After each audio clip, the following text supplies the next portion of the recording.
Hi everyone, this is Rebecca. So I'm going to be telling you more about my reading project summary and reflection. So for my reading project, I decided to invite one of my 5th grade English language learners to participate, and he was really excited about it. So before we met for our first reading sessions, I've only known this student for about 3 weeks. All I knew about him was that he was from Mexico and that his primary language that he spoke was Spanish. So after the interest inventory survey, I was able to learn more about his personal and reading interests that helped me decide on which books we would read for the reading project. So I noticed that he enjoyed doing a lot with technology, so playing video games, watching TV shows like Mythbusters and other survival shows on the Discovery Channel, and anything that had to do with learning more about information, comedy, tech, adventure, and that was pretty realistic. So at the start of our sessions, I used Wonders Leveled Readers textbooks that I had in my classroom that were different Lexile levels. And even though my student was at an on level, I decided to start with the protein level because it had more simple vocabulary, and then I would increase the difficulty of the leveled readers that we would read. So some of the good things that I noticed from my student were that he had a lot of prior knowledge on a lot of different subjects, and he was really good at making connections to his personal life and to the world around him. Some of the things that I saw the student challenge with were fluency, so he was reading at a really fast pace, and this caused him to mispronounce a lot of the words, and he also struggled with comprehension of the text. Another pattern that I saw were that he switched a lot of his English vowels for Spanish vowels. So later on, we started moving on to chapter textbooks, and I used one of them to conduct my MIS-Q analysis, and I noticed that the student would add more words than were on the text, and when approaching a difficult word, instead of stopping and breaking up the word and saying it out loud, he would pause, but he would say or probably think of the word in his head and either skip it or try to pronounce it and move on quickly. So some of the activities that I wanted to focus on to help with some of those things were using a See, Think, Wonder technique, where we would look at an illustration or the cover of the textbook and look at the details and then try to interpret the details. What did they mean? And then try to make predictions about what the story would be about. We also practice with short and long vowels. So I first provided the student examples, and then together we looked at the book for examples of those short and long vowels. And then at the end, I would let the student practice on his own to see if he could identify those short and long vowels on his own. Lastly, we used graphic organizers to help with comprehension by seeing if we could remember the setting, characters, and the important events from the beginning, middle, and end of the story. So this also really helped with our retelling session. So again, some of the resources that I used were the on-level readers from the Wonders textbook. Also used the library to find some of the books that would be interesting for the story, and we ended up choosing to read Hatchet by Carrie Paulson, which was really had to do with a lot of adventure, and that's what the student enjoyed in survival. We also used our in-class reading text of Esperanza Rising, which the student enjoyed because he was able to relate it to his personal life.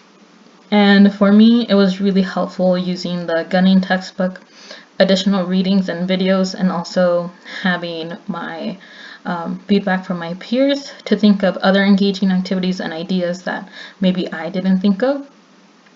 And because of that, I was able to start creating different word walls for my English, math, and science subjects. And I also plan to do a reader's theater using Esperanza Rising starting next week. Some of the improvements that I saw from my student were that he has become an active reader over the past couple weeks. So he really enjoys reading now, and especially with Esperanza Rising, it was a book that he really didn't want to put down. I also noticed that he's been turning in his reading log a lot more frequently, so it's showing that he's reading at home. He has a better recollection of the story and he's able to retell some of the important events. He's starting to use more of syllabic analysis, so breaking up words into pronounceable parts.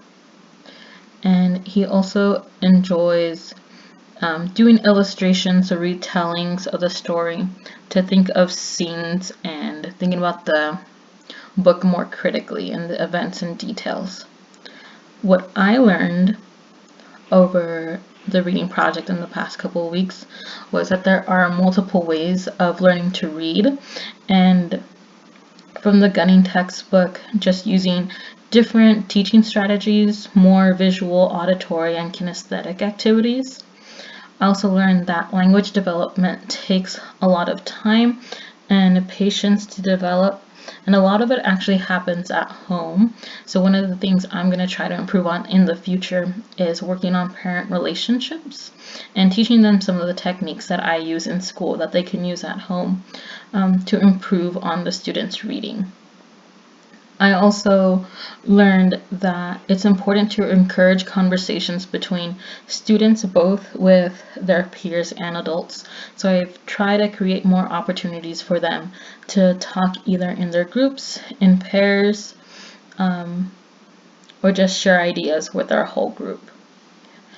One of the aspects that I valued about this reading project is that I was able to focus on one of my students' needs and see really where his strengths and weaknesses lied. And this helped me see what strategies worked for him and just seeing what worked best and what didn't and changing what didn't work. I was also able to pinpoint a problem really easily, track his progress throughout the past couple of weeks in his reading, and also provide him immediate feedback. So I would really like to do that with 26 students, but of course it's a lot more challenging. But the good thing is that I do have them for the entire year. So I'm really grateful for this project and this experience, especially building a close relationship with my student because he was able to teach me a lot too. And part of that was being able to share my experiences with others and encouraging some of my students to start sharing their experiences. That way, together we can learn more about each other's cultures, traditions, and individual opinions. So I also thought it was important to not only learn more about the past, but also current events. That way our background knowledge can increase on more about the world. And also giving students the opportunity to be personal and provide self-expression in their assignments. That way they feel comfortable with their own identity.